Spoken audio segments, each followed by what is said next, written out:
मायूस से चेहरे, ये भूख का एहसास, अपनों के लिए कुछ न कर सकने की कसक, और हर पल हर लम्हा रोटी कपड़ा और मकान के इंतज़ाम को जूझती है ज़िंदगी।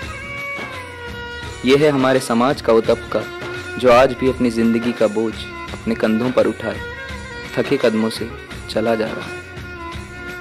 देश की तरक्की तथा सफलताओं के बड़े बड़े दावे करते हम क्या भूल जाते हैं कि हमारे देश की आबादी का सबसे बड़ा हिस्सा ऐसी ज़िंदगी जीने को मजबूर है। दिन भर मेहनत मजदूरी करके लोगों को अपने गंतव्य तक पहुंचाने के बाद आंखों में इतनी गहरी नींद की धुंध सी छा जाती है कि सोने के लिए बिछोना और दिन या रात का ध्यान ही नहीं रहता है। कहीं तो ऊंची ऊंची संगमरमर से बनी इमारतें जहां पढ़ना ही आपका स्टेटस सिंबल बताता है, और कहां टीन टट्टर से बनी ये स्कूल जिनकी दीवारों के गिरने का पता ही नहीं कि आज गिरें या कल। ईंटों से बनी चारदीवारी की तो बात ही छोड़ दीजिए, बैठने के लिए टाट पट्टी मिलना ही सोने पर सुहागा जैसा है। अब यहाँ पर पढ़ने वाले बच्चों के भविष्य का भगवान ही मालिक है। अपने देश के नीति निर्माताओं को भारत के जिस भावी भविष्य पर फक्र होता है, उसके हाथ की लकीरें इस गंदगी और कचरे के बोझ को उठाते उठाते घिस चुकी है।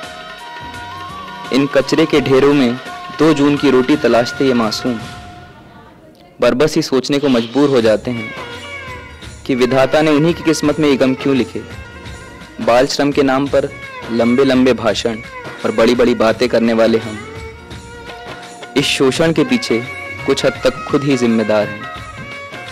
जिन हाथों में खिलौने और किताबें होनी चाहिए थी, उन हाथों में घर की जिम्मेदारी है। अपना बचपन खोकर पेट के लिए रोजी रोटी की जद्दोजहद में जीने को मजबूर हैं। खाली पेट सख्त पत्थर के बिछौने पर भी नींद को आना ही होता है। जिंदगी की निराशा इन चेहरों पर साफ दिखाई देती। भूखे पेट और नंगे बदन, बस दिमाग में यही ख्याल आता है कि वो कौन सा रास्ता है जहां से रोशनी की एक किरण इस अंधियारे को खत्म करने के लिए आएगी। अपने इंसान होने के एहसास को भुला चुके ये लोग दूसरों पर आश्रित होने के लिए मजबूर हैं। क्या करें, भूख के आगे किसका बस चलता है। कहते हैं कि किसी देश के विकास में सड़कों का महत्वपूर्ण योगदान होता है, पर हालात इतने बदतर हैं कि सड़कों के नाम पर बस जमीन के चंद टुकड़े हैं। शायद आहिस्ता आहिस्ता चलती इस नाव की तरह हमारे देश के विकास की नैया भी धीरे धीरे चल रही है। थके थके से ये लोग चले जा रहे हैं, शायद इसलिए कि चलते जाना इनकी नीति है। जीवन पथ पर चलते जाना, क्या फूल और क्या कांटे, जाने कितने सुख दुख तूने इन राहों से बांटे। ऐ पथिक तेरा ये पथ चाहे कितना ही दुर्गम, चलते जाना थमना मत ये आंखें चाहे पूर्णम। सोच रहा क्यों होता इस पथ का विस्तार है, अरे चलते जाना ही तो तेरे जीवन भर का सार है। धर्म यही है, कर्म यही है, तुझको चलते जाना है।